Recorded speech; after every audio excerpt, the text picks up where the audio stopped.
Welcome, my friends, to another one of my Goosebumps reads. This time, the Goosebump read will be from the 2000 series, Jekyll and Heidi. The tagline from the book is, half human, half beast. Listener beware, you're in for a scare. Chapter 1. I stared at the bus ticket in my hand and read my name over and over. Heidi Davison. Heidi Davison. Heidi Davison. I gazed at it until the words blurred in front of my eyes. That's how I feel, I thought sadly. I feel like a blur. My life was all bright colors. But now my future is a gray, mysterious blur. I know. It sounds like something I read in the book. But that's the way I think sometimes. I write poetry, long, sad poems, and I write in my journal every day. Sometimes I wish I didn't have so much to write about. I still can't talk about what happened without tears burning my eyes. Growing up in Springfield, my first 12 years were normal and happy. I have wonderful memories. I don't want to lose them. I hope my journal will help me remember them forever. Then last month, the first part of my life came to an end. I might as well just say it. My parents, they were killed in a horrible car accident. You can't imagine the shock of it. The days of crying, the questions that repeated and repeated in my mind. Why? Why did it happen?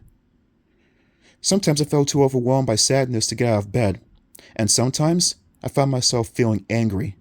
Angry at my parents for leaving me alone. Where will I live now? I wondered. Who will I be? Will I still be me?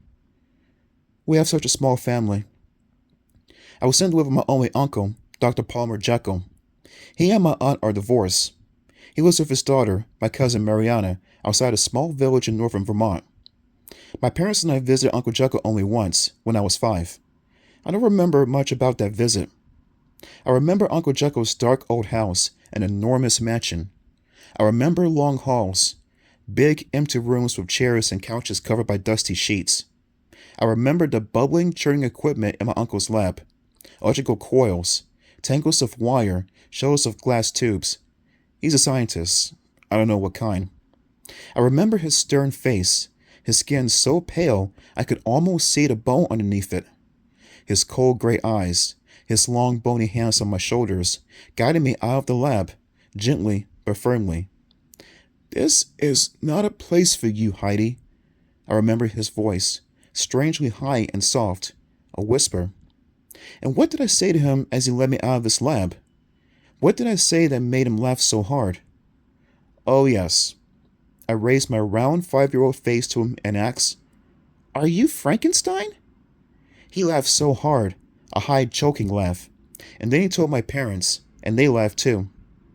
My cousin Mariana was the only one who didn't laugh. She was 5 too, so shy she barely spoke a word. I remember thinking how pretty she was, with her big brown eyes and curly black hair down to her shoulders. With my straight light brown hair and green eyes, I felt so drab and colorless next to her. Mariana stayed in her room a lot. When she spent time with us, I found her staring at me, studying me as if I were some kind of strange zoo animal. Why didn't she want to talk to me? Didn't she like me? These are some of the questions I asked myself as the bus bounced north along the narrow Vermont highway, taking me to my new life. Outside my window, golden beams of sunlight shot through the tall, snow-covered pines. There are no billboards allowed on the roads in Vermont. It's so pretty and uncluttered here, I thought. No billboards, and not many cars. I sighed. I hope it isn't too boring at Uncle Jekyll's. The bus curved sharply along the narrow road. The old woman sitting in front nearly fell out of her seat. She and I were the only passengers. Behind the endless trees, I saw a small creek that followed the road. Sunlight sparkled on its frozen surface. My face pressed against the glass. I gazed out at the glistening light. The hum and bounce of the bus, the light on the icy creek. It kind of hypnotized me. I didn't realize when the bus stopped. Blinking hard, I turned to the front. The old woman had vanished. My mouth dropped open in surprise. Then I saw the open bus door and realized she had climbed out. The driver, a big, sweaty, round-faced man, poked his head around. "Shepherd Falls," he announced. "Everybody out." Everybody out? That was kind of funny since I was the only passenger. I pulled out my blue parka, took my backpack from the overhead rack, and made my way to the front. "Is someone meeting you?" the driver asked. I nodded. "My uncle." He squinted at me. "No bags?" I sent them on ahead. I thanked him and stepped out into the sunlight and cold, fresh air. Sweet smelling. Piney. I turned to the bus station. A tiny white shingle shack. No cars in the small parking lot. A sign over the narrow glass door read, "Gate 1. I chuckled. The building was much too small for a gate 2. Hoisting my backpack onto my one shoulder, I made my way into the building. My back and leg muscles ached from the long ride. I tried to stretch as I walked. "Uncle Jekyll?" I was so sure he'd be waiting inside, I called out to him. But no one in the tiny station. My heart started to pound. My hands felt cold and wet. "Take it easy, Heidi," I instructed myself. Who wouldn't be nervous starting a whole new life with people you don't know in a tiny village far from home? The ticket window at the far wall was closed. 2 long wooden benches stretched in the center of the room. No one sitting there. Someone had left a newspaper on the floor beside the front bench. Uncle Jekyll knew I was coming, I told myself. So where is he? What kind of a welcome is this? I started to cough, probably from the dust in the station. I'm very allergic to dust. My cough echoed around the empty room.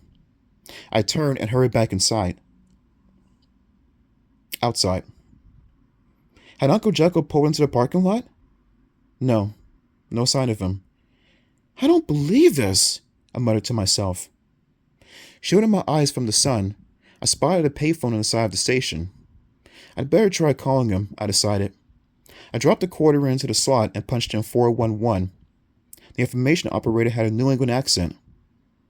"I like the number of Dr. Palmer Jekyll," I told her. I spelled Jekyll for her. She mumbled something. I heard the rattle of keyboard keys. "I'm sorry, dear," she announced. "That number is private. It's unlisted." "But I'm his niece," I protested. To my surprise, the words came out shrill and frightened. "We're not allowed to give the number out," the operator replied gently. "I'm really sorry." Me too, I thought bitterly. I hung up the phone. A shadow swept over me. I jumped. Just a bird. Some kind of blackbird flying low over the station. I watched it land on the low picket fence that stretched behind the station. It fluttered its blue-black wings and tilted its head, watching me. I searched the parking lot again. Empty. The straight, snow-covered road leading to the station also stood empty. "Where is he?" I asked out loud. "Where?" "Where is who?" a voice demanded.